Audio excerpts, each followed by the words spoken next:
ముందుగా నాకు ఈ సమయాన్ని ఇచ్చిన తండ్రి అయిన దేవునికి యేసుక్రీస్తు నామంలో వందనాలు తెలియజేస్తున్నా.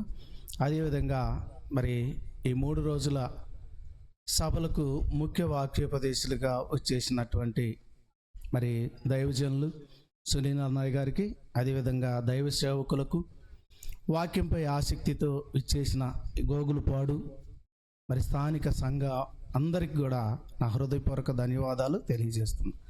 ప్రియమైన దేవుని వాళ్ళారా, మరి దేవుని కృపను బట్టి మొదటి రోజు దేవుడు ఎంతో అమూల్యమైన మాటలను వినిపించాడు. మనందరం వినటానికి దేవుడు ఈ మహాభాగ్యాన్ని ఇచ్చినందుకు ధన్యవాదాలు. మరి ఈరోజు కొద్ది నిమిషాలు మరి దేవుని మాటలు వినిపించడానికి నేను నిలబడినందుకు. ప్రియమైన దేవుని వాళ్ళారా, మనందరి గురి ఆశ ఈ ప్రార్థన కోడికి రావటానికి కారణం ఏంటంటే, మనందరం కూడా ఈ భూమిని విడిచిపెట్టిన తర్వాత పరలోకానికి వెళ్ళాలనే ఒక గొప్ప ఆశతోనే ఈరోజు ప్రతి ఒక్కరు దేవుని దగ్గరికి వచ్చారు.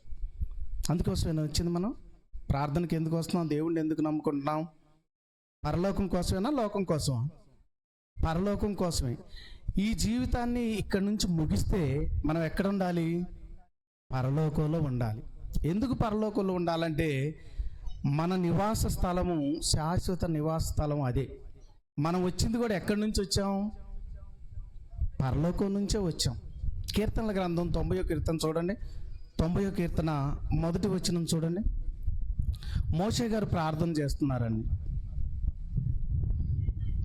90వ కీర్తన మొదటి వచనం, 2వ వచనం చదవండి. ప్రభువా, తరతరముల నుండి మాకు నివాస స్థలము నీవే.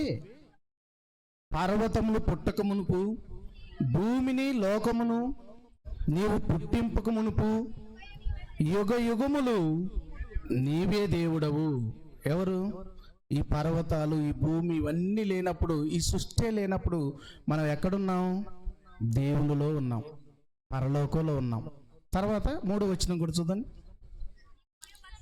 నీవు మనుషులను మట్టికి మార్చుచున్నావు. ఎందుకు మట్టికి మార్చుచున్నాడంటే చెబుతున్నాడండి, నరులారా తిరిగి రండి. నాయన, ఈరోజు మన తండ్రి పరలోకం నుంచి మనం బయలుదేరినప్పుడే తండ్రి మనకి, నాయన నువ్వు ఇక్కడి నుంచి బయలుదేరుతున్నావు, మరలా ఇక్కడికి రమ్మని చెప్పి ఒక ఆహ్వానాన్ని మనకు పలికాడండి. ఆహ్వానాన్ని ఇచ్చాడు. మరి ఈరోజు ఆహ్వానాన్ని అందుకొని ఇచ్చిన మనందరమే ఆహ్వానాన్ని తీసుకొని మరలా తండ్రి దగ్గరికి వెళ్తున్నావా? పరలోకం నుంచి వచ్చినప్పుడు ఏం చెప్పాడు దేవుడు మనకి? నరులారా తిరిగి రండి అన్నాం.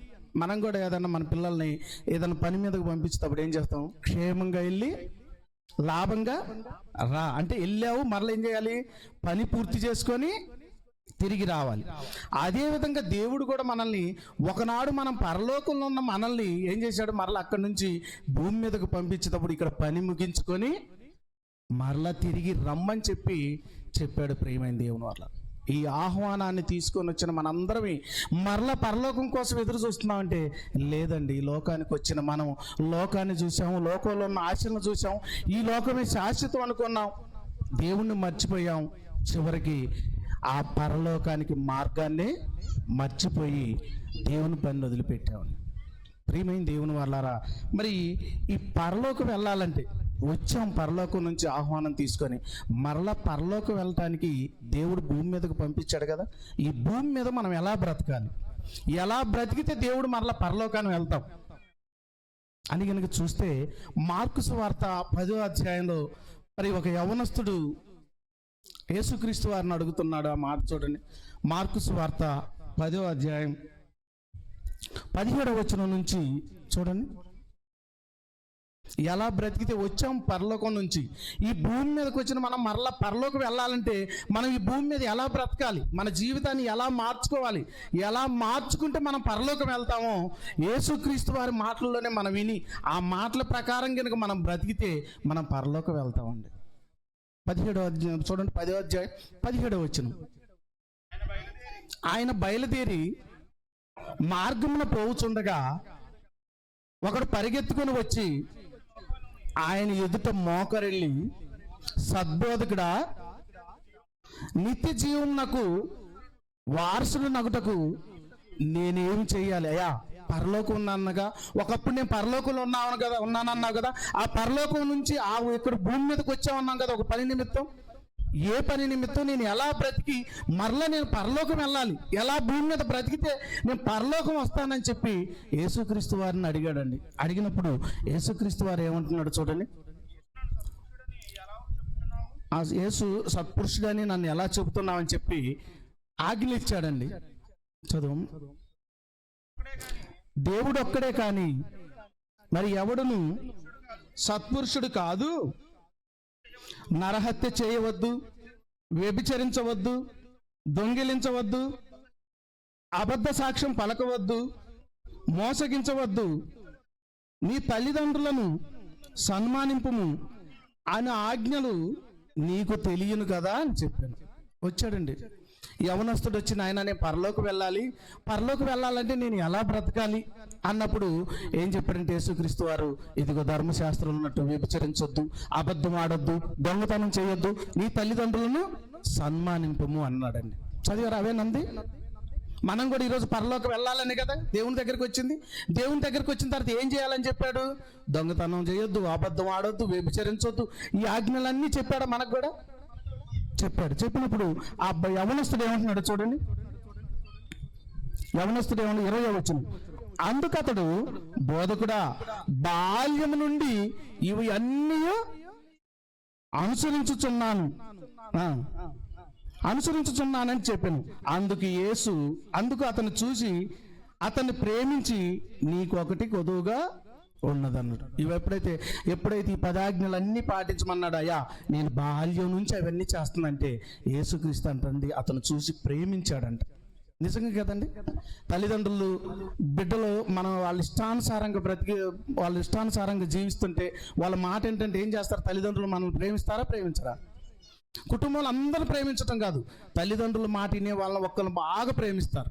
ఇతను కూడా దేవుడు చెప్పినట్లుగా 10 ఆజ్ఞలు పాటిస్తున్నాడండి. పాటిస్తున్నప్పుడు ఆయన ప్రేమించి ఏమంటున్నాడంటే, నీకు ఇంకొకటి కొదువుగా ఉంది నాయన అన్నాడు. అంటే 10 ఆజ్ఞలు పాటిస్తున్నాడు. ఒక్కటి కొదువైనా మనం వెళ్ళమా? పరలోకం వెళ్ళమని చూస్తున్నాడు. అన్ని ఓకేనండి, 10 ఆజ్ఞలు పాటిస్తున్నావు, మంచిది, ప్రేమించాడు, నీకు ఒక్కటి కొదువుగా ఉన్నది అన్నాడు. ఆ ఒక్కటి ఏందని చెబితే ఏం చెబుతున్నాడు చూడండి. ఇక్కడే నీవు వెళ్ళి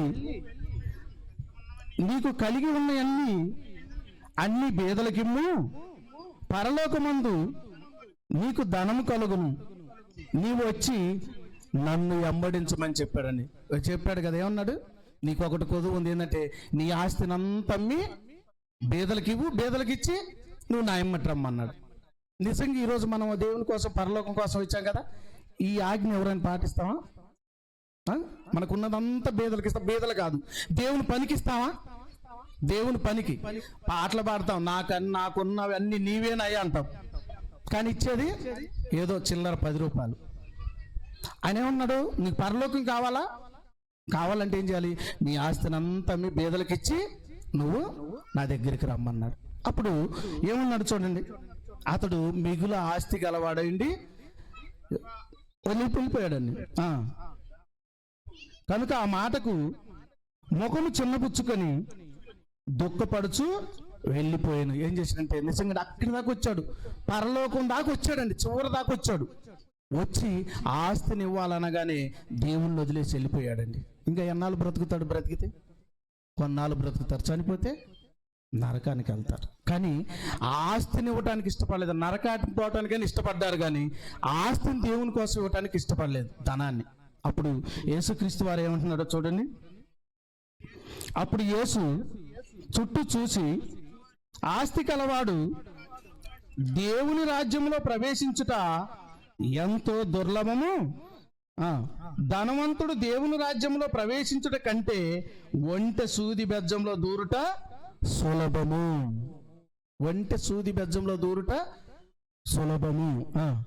అందుకు వారు అత్యధికంగా ఆశ్చర్యపడి, అయితే ఎవడు రక్షణ పొందగలడని ఆయన అడిగను. యేసు వారిని చూసి, ఇది మనుషులకు అసాధ్యమే కానీ దేవునికి అసాధ్యము కాదు, దేవునికి సమస్తము సాధ్యమే. జాగ్రత్తగా వినండి. ధనవంతుడు పరలోకి వెళ్తాడా? వెళ్తాడా? ఒంటె సూది బెజ్జంలో దూరిద్దంట, కానీ ధనవంతుడు పరలోక రాజ్యంలో చేరడు అండు. ఒంటె సూది బెజ్జంలో దూరిద్దండి? దూరిద్దా? దారం దూర్చడానికే నాకు కనిపించదు ఇప్పుడు. దారమే దూరదు. ఒంటె సూది బెజ్జంలో దూరిద్దా? అది అంటే అది దూరదు. ఎంత మనం ఎలా విశ్వసిస్తామో, ధనవంతుడు పరలోక రాజ్యానికి వెళ్తాడా? వెళ్ళడు. మరి ఇప్పుడు మనం అందరం ఎవరు ఈరోజు? మనందరం ధనవంతులమా బేదలమా? ఇక్కడ దేవుని దగ్గరకు వచ్చేది కూడా దేనికోసం వస్తాం మనం? ధనవంతులు అవటానికి వస్తామా? దేనికోసం వస్తున్నాం? ఇది మనుషులకి అసాధ్యమే గాని దేవునికి అసాధ్యము కాదు. దేవునికి సమస్తము సాధ్యమే. అంటే పరలోకం ఎవరు వెళ్తారు? మనిషిగా బ్రతికితే పరలోకం వెళ్ళము. ఎవరిలాగా బ్రతకాలి మనం? దేవుళ్ళలాగా మారాలండి. నువ్వు పరలోకం ఎవరుంటారు? పరలోకంలో ఎవరుంటారు? దేవుడు ఉంటాడు. దేవుడుండే లోకంలో ఎవరు వెళ్ళాలి?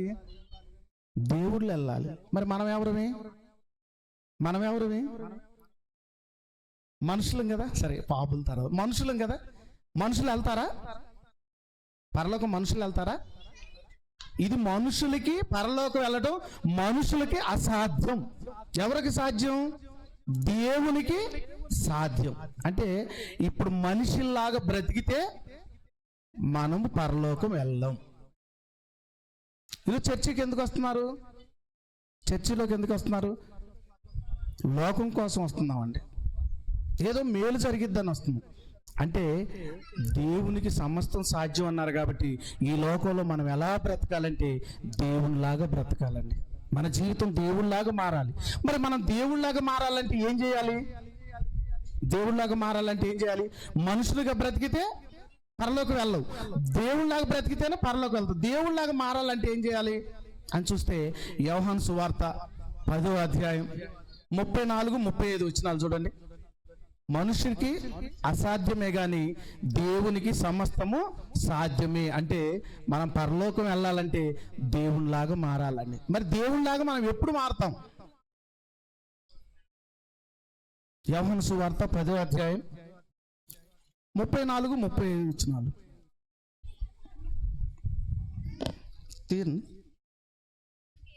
అందుకు యేసు, మీరు దైవములని నేనంటేనని మీ ధర్మశాస్త్రంలో రాయబడలేదా? లేఖనము నిరర్థకము కానేరదు కదా.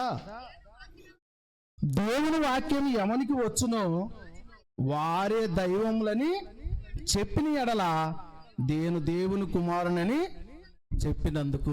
ఓకేనండి, చాలండి. ఏమంటున్నారు? మీరు దైవములనియు మీ ధర్మశాస్త్రములో రాయబడి ఉండలేదా? లేఖనము నిరార్థము కానేరదు. దేవుని వాక్యం ఎవనికి వచ్చునో వాడు దైవం. ఇప్పుడు దైవంగా మనం ఎప్పుడు మారుతాం? దేవునిగా ఎప్పుడు మారుతామంటే వాక్యాన్ని బాగా నేర్చుకున్నప్పుడు మనం దైవాలుగా మారుతామండి. వాక్యం బాగా నేర్చుకోవాలి. వాక్యం బాగా నేర్చుకుని దేవుళ్ళో ఉంటే మనం దైవంలాగా మారుతాం. ఆ దైవంలా మారితేనే పరలోకం వస్తుంది. మరి అవునండి, నేను వాక్యం బాగా చదువుతానండి. మా సంఘంలో బైబిల్ చదవమనగానే నేనే చదువుతాను.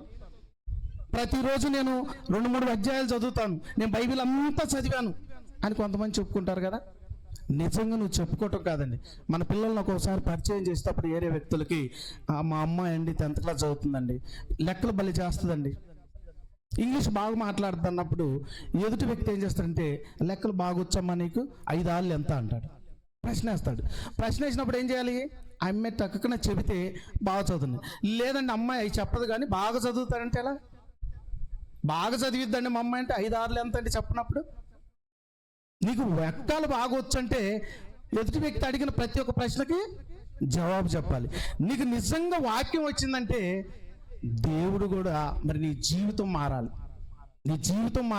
అప్పుడు చూసి ఏమంటారంటే, ఒకళ్ళని చూసి వాళ్ళ జీవితాన్ని చూసి, ఆ దేవుడురా ఎవరేమన్నా పట్టించుకోడురా, చాలా మంచోడు అంటాడు. ఎందుకు?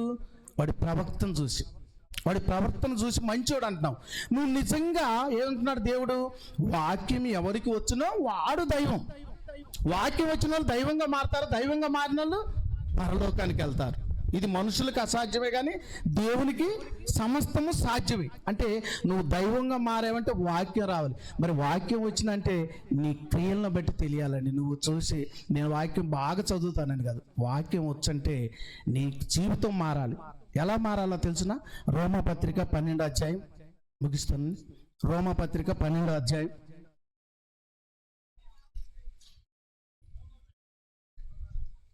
18వ వచనం చూడండి. శక్యమైతే నీ చేతనైనంత మటుకు సమస్త మనుషులతో సమాధానము గుండుము. నిజంగా నీకు వాక్యం వచ్చిందా? సాధ్యమైతే, శక్యమైతే సాధ్యమైనంత వరకు ప్రతి ఒక్కరితో ఎలా ఉండాలి? సమాధానంగా ఉండాలండి. అందుకే యేసుక్రీస్తు వారు కొండ మీద ప్రసంగంలో ఏమంటారంటే, సమాధానపరచువారు ధన్యులు, వారు దేవుని కుమారులు అనబడదురు. నువ్వు నిజంగా దేవుని కుమారుడిగా దైవంగా మారితే ఏం చేయాలంటే నీకు సమాధానం అనే ఒక గొప్ప లక్షణం ఉండాలని. శక్యమైతే సమస్త మనుషులతో, ఏదో నా స్నేహితులతో కాదు, నా బంధువులతో కాదు, సాధ్యమైతే నీ శత్రువులతో కూడా నువ్వు ఎలా ఉండాలి? సమాధానం ఉండాలి. సమాధానం ఉండాలి. ఈరోజు సంఘాల్లో కానీ కుటుంబాల్లో కానీ సమాధానం అనేది ఉందండి. అమ్మా చర్చికి వస్తున్నావు కదా, ఇంత గొప్ప ఫంక్షన్ చేసావు కదా, ఏందమ్మా మీ తమ్ముడు రాలేదు, మీ మరిది రాలేదు, నీ తమ్ముడు రాలేదు, ఏంటంటే లేదయ్య గారు వాడికి నాకు మాటలు లేవు, అసలు వాడితో నాకు సంబంధమే లేదంటాడు. అవును కదా? చాలాసార్లు ఇంటలేదా మనం ఈ మాట? ఏదైనా ఫంక్షన్ జరిగేటప్పుడు నీ అన్న రాలేదు, నీ తమ్ముడు రాలేదు, నీ తల్లిదండ్రులు రాలేదంటే వాళ్ళకు మాకు మాటలు లేవండి అంటాం. అంటే సమాధానం ఉందా? మరలా ఏం చేస్తారు? ముందు ఇంట్లో ప్రార్థన పెట్టాలండి, దేవుడు ఉండాలంటారు. దేవుడు ఉండాలని చూసినావు కానీ దేవుడు చెప్పిన మాట సాధ్యమైనంత వరకు సమస్త మనుషులతోనే సమాధానం అన్నాడు. మరి నీ కుటుంబంతోనే, నీ రక్త సంబంధులతోనే. అందుకంటాడు కదా, దేవునికి నువ్వు బలర్పించడానికి వచ్చేటప్పుడు మొదట నీ సహోదరులతో సమాధానపడు. అక్కడ గుర్తొచ్చిందా? వెంటనే ఈ అర్పణ వదిలేసి ముందు నీ సహోదరునితో సమాధానపడు. అక్కడ సహోదరునితో సమాధాన పడక చేయు దైవార్పణలు వ్యర్థం. ఇక్కడేమో నా ప్రాణం పోయినా కానీ నా తమ్ముడు గడప దొక్కనంటావు, నేను దేవుణ్ణి ప్రేమిస్తున్నాను అంటావు. లేదా? ఈరోజు సంఘంలో మనకి, ఈరోజు క్రైస్తవులు కూడా మనకు కూడా లేదా? ఏదైనా చెప్పండి, ఇద్దరు ఒకేసారి బాప్తీసం తీసుకున్నారండి. ఇద్దరు ఒకేసారి బాప్తీసం తీసుకున్నారు, మంచి స్నేహితులు. కొన్నాళ్ళ తర్వాత వాళ్ళిద్దరికి ఏదో అయింది. ఒక్క ఆమె చర్చికి వచ్చింది. అక్క రోజు నీతో పాటు నీ స్నేహితురాలు అక్క వస్తుంది కదా, ఆమె రాలేదు ఏంటంటే ఏమనిస్తుంది, ఆమెకు నాకు మాటలు లేవండి అంటుంది. ఆమెకి నాకు మాటలు లేవు అంటుంది. ఆమె తీసుకుంటేనే బాప్తీసం నేను తీసుకుంటా, నేను తీసుకుంటేనే ఆమె తీసుకుంటాను. ఇద్దరు ఒకేసారి బాప్తీసం తీసుకున్నారు, ఒకేసారి దేవుని సన్నిధిలోకి వస్తారు. ఏదో చిన్న విషయానికి వచ్చి ఏమంటుందంటే ఆమెకు నాకు సమాధానం, ఆమెకు నాకు గొడవ అయిందండి, మా ఇద్దరికి మాటలు లేవు అంటుంది. అక్కడ మాటలు లేనప్పుడు శక్యమైతే సమస్త మనుషులతో నువ్వు సమాధానం పడమన్నారు కంటే ఏం ఆమె పడవచ్చుగా, నేను పడకపోతే ఆమె పడవచ్చు కదా అంటున్నారు. ప్రియమైన దేవుని వల్లరా, నిజంగా నీకు వాక్యం వచ్చి నువ్వు దైవం అనిపించుకోవాలంటే ఏం చేయాలంటే ప్రతి ఒక్కరితోని సమాధానం ఉండాలి. ఇది దైవ లక్షణం. ఆ సమాధాన పరచువాడు ఎవరు? దేవునికి కుమారుడు. ఇంకొక మాట కూడా చూడండి, కింద చదవండి 19వ వచనం. ప్రియులారా, మీకు మీరే పగ తీర్చుకొనక దేవుని ఉగ్రతకు చోటియుడి, పగ తీర్చుట నా పని, నేనే నీకు ప్రతిఫలం ఇచ్చును అని ప్రభువు సెలవిచ్చుచున్నాడు. కాబట్టి నీ శత్రువు ఆకలి కొనింటే అతనికి భోజనం పెట్టుము, దాహం కొనింటే దాహంకి ఉండు. రెండో లక్షణం ఏంటంటే సమస్త మనుషులతో సాధ్యమైనంత వరకు సమాధానంగా ఉండాలి, ఒక లక్షణం. అది దైవ లక్షణం. మరలా రెండోది, నీ శత్రువు ఆకలి కొంటే వాడికి భోజనం పెట్టు. ఇది చాలా గొప్ప కదండి. ఎవరైనా చేయగలమా? శత్రువుకి ఏదైనా బాధ కలిగితే, వాడికి ఏదైనా కీడు జరిగితే ఏమంటాం? అయ్యగారు దేవుడు నా ప్రార్థన విన్నాడు, దేవుడు నా ప్రార్థనని, నా శత్రువుకి ఏదో కీడు జరిగింది అని అంటారు. అంటే వాడి కీడు జరిగితే, అంటే వాడి కీడు జరగాలని ప్రార్థన చేస్తున్నావా? బైబిల్ ఏముంటుందంటే నువ్వు ప్రార్థన చేయటానికి నువ్వు నిలవబడినప్పుడు ఏం చేయమన్నాడు? నీ శత్రువు కోసం ప్రార్థన చేయమన్నాడు. అందుకే మనం కూడా పరలోక ప్రార్థనలు ఏమని చేస్తాం?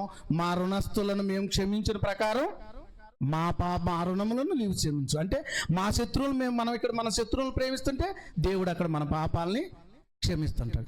మరి మనమేమనుకుంటాం? శత్రువుకి ఏదన్నా అపకాయం జరగగానే అమ్మయ్య దేవుడు నా ప్రార్థన అన్నాడు, వింటాడా? అదే శత్రువుకు ఆకలి అయితే అన్నం పెట్టమన్నాడండి, దాహం అయితే నీళ్ళు మన నిజంగా ఇది ఎంత బాధో తెలుసండి. శత్రువుని ప్రేమించటం అది యేసుక్రీస్తు వారు మనకు నేర్పాడండి. ఒకనాడు ఆ యేసుక్రీస్తు వారిని కొరడాలతో కొడుతుంటే, శిలువమాను మోపిస్తుంటే, పిడిగుత్తులు గుద్దుతుంటే ఏమన్నాడండి ఆయన? శిలువలో మేకులతో తెగుట్టినప్పుడు ఏమన్నాడు? తండ్రి, వీరేమి చేయుచున్నారో వీరెరుగరు గనుక ఏం చేయమన్నాడు? శిక్షించమన్నాడా? ఏమన్నాడు? శిక్షించమన్నాడా? క్షమించమన్నాడా లేదా? మరి యేసుక్రీస్తు వారే క్షమించమంటే మరి నీకు నాకు ఆ పగెందుకండి? క్రైస్తవులమేగా, యేసుక్రీస్తునిగా బాప్తిసం ద్వారా యేసుక్రీస్తునిగా ధరించుకున్న మనం, యేసుక్రీస్తుని ధరించుకున్న మనం ఈరోజు శత్రువు ఎడల నువ్వు ప్రేమ చూపించట్లేదంటే నీకు నిజంగా వాక్యం వచ్చిందా? నీకు వాక్యం వచ్చింది. నీకు వాక్యం వచ్చినట్టయితే నువ్వు దైవంగా మారేదాన్ని. నువ్వు దైవంగా మారితే ఏం చేస్తావు? నీ శత్రువును ప్రేమించేవాళ్ళవే. సాధ్యమైనంత వరకు సమస్త మనుషులతో సమాధానంగా ఉండేవాళ్ళు.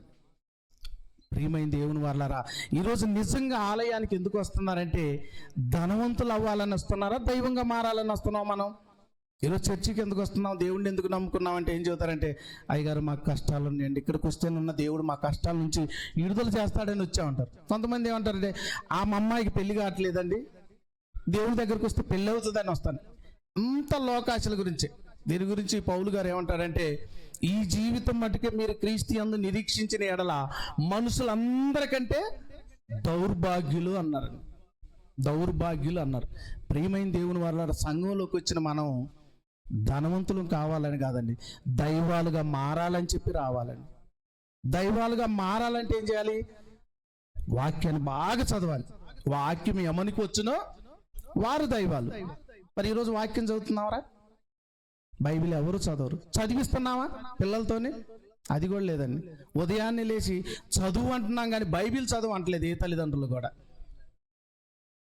మరి బైబిల్ చదవకపోతే వాళ్ళు దైవంగా ఎలా మారుతారు? బైబిల్ చదివితేనే దైవంగా మారుతారు. కాబట్టి ప్రియమైన దేవుని వాళ్ళారా, మరి ఈ మాటలు విన్న మనం చెప్పారు కదా యేసుక్రీస్తు వారు, మనుషులకు అసాధ్యమే కానీ దేవునికి సమస్తము సాధ్యమే. అంటే పరలోకం ఎవరు వెళ్తారంటే దేవుళ్ళు వెళ్తారు. దేవుళ్ళుగా బ్రతికితేనే భూమి మీద మనం పరలోకం వెళ్తాం. మనం భూమి మీద దేవుళ్ళుగా బ్రతకాలంటే వాక్యాన్ని బాగా నేర్చుకోవాలి, వాక్యాన్ని బాగా కంఠం చేసుకొని, వాక్యం ఎవరికి వచ్చిన వాళ్ళు దైవాలు. వాక్యం వచ్చిందంటే నీకేం చేయాలి? నీ క్రియల్లో చూపించాలి. సమస్త మనుషులతో సాధ్యమైనంత వరకు సమాధానంగా ఉండాలి. ఎవరి మీద గొడవ పెట్టుకోకూడదు. నీ శత్రువుగా పోని క్షమించండి. అలా క్షమిస్తూ 4 సార్లు క్షమిస్తే ఏమైందంటే అదే అలవాటు అవుతుంది. ఇంకొక విషయం తెలుసండి, ఎదురు శత్రువు వస్తున్నప్పుడు ఆయన పలకరియాలని చెప్పి మనం నటించాలి. ఏదో అటు చూసినట్టు ఇటు చూసినట్టు. ఎందుకు? ఎదురుగా వచ్చినప్పుడు ఏరా అని పలకరించామనుకో అసలు ఏ బాధ ఉండదు. మనం పలకరీయకుండా ఉన్న కాదు ఆడు కడుపులో ఏదో స్వార్థం ఉంటుంది, మన గురించి ఏదో ఆలోచిస్తున్నారని చెప్పి ఇద్దరికి విరోధమే. ఒక్కసారి పలకరించండి మీ శత్రువుని. అందుకే చెబుతాడు కదండి, కిందకు వచ్చరికి కీడు చేత జయించుట కంటే మేలు చేత జయించు అంటాడు. శత్రువుకు భోజనం. వాడికి ఏదన్నా నాకు అపాయం వచ్చేదనుకో, సరే నీకు చేసిన అపాయాన్ని మర్చిపో, ఒక్క మాట పలకరించి. ఏదైనా ఒంట్లో బాగాలేదా, జాగ్రత్త, బాగున్నారా, ఒంట్లో బాగుందని అడుగు. అసలు ఎంత అప్పుడు బాధపడతాడండి. అయ్యో నేను వీడికి అపకారం చేసిన, ఈరోజు నాకు అనారోగ్యంగా ఉంటే నన్ను వచ్చి పలకరించాడు, నా కష్టాల్లో నాకు ఓదార్పునిచ్చాడు, నేను ఇలా చేయకూడదు, నేను కూడా దేవుని సన్నిధికి వెళ్ళాలి, వెళ్ళి నేను కూడా మారాలని చెప్పి అనుకుంటాడు. ప్రియమైన దేవుని వల్ల మనం ఏం చేస్తామంటే, ఆడికి అపాయం జరిగినప్పుడు మనం ఏం చేస్తాం? సంతోషిస్తాం. సంతోషించి ఇంకా నలుగురు చెబుతాం, నాకు వాడు అపకారం చేశాడు కదా అందుకే వాడికి కీడు వచ్చిందంట. అవి ఆడి దగ్గరికి వెళ్ళినప్పుడు ఏమవుద్ది? నేను ఈరోజు బాధల్లో ఉంటే ఈ నా బాధలను బట్టి నన్ను ఓదార్చకుండా నా గురించి చెడుగా మాట్లాడుతున్నాడని చెప్పి ఇంకొద్దిగా పాగిస్తాడని. ప్రియమైన దేవుని వల్ల అలా కాకుండా మరి ప్రియమైన దేవుని మనందరం పరలోకి వెళ్ళాలంటే ఏం చేయాలి? దైవంగా మారాలి. దైవంగా మారాలంటే వాక్యం రావాలి. అలా వాక్యం నేర్చుకొని భూమి మీద మనం కూడా దైవంగా మారి పరలోకానికి చేరాలని చెప్పి కోరుకుంటూ మరి ఈ మాటలు ముగిస్తున్నాండి.